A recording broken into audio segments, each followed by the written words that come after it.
ஆண்டவருடைய பரிசுத்த நாமம் மகிமைப்படுவதாக. சுவிசேஷ யோவானின் புஸ்தகம் 4ஆம் அதிகாரம் 21வது வசனம்.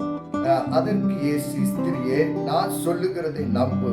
நீங்கள் எந்த மலையிலும் எருசலேமிலும் மாத்திரமல்ல, எங்கும் பிதாவை தொழுது கொள்ளுகிற காலம் வருகிறது.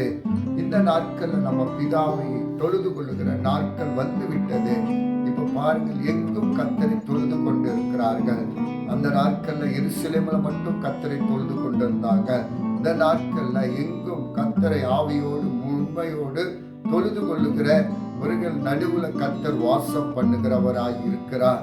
நம் தேவன் ஜீவன் உள்ளவர். அவர் மரித்தார், இதோ சதா காலங்களும் நான் உயிரோடு கூட இருக்கிறேன் என்று இருக்கிறவராய் இருக்கிறார். அவரை தொழுது கொள்ளுகிற ஒருவர்கள் மத்தியில உலாவுகிறவராய் இருக்கிறார். வீடுதோறும் தொழுது கொள்ளுகிறார்கள். ஆதி அப்போஸ்தலர் புஸ்தகத்துல ரட்சிக்கப்பட்டவர்கள் வீடுதோறும் தொழுது கொண்டார்கள். அற்புத அடையாளங்கள் நடந்தது. தேவன் உலாவினார், வாசம் பண்ணினார்.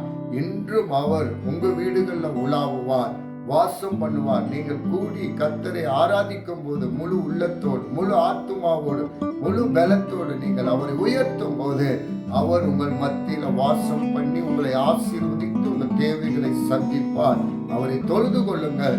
அவர் உண்மை உள்ளவராய் இருக்கிறார். God bless you.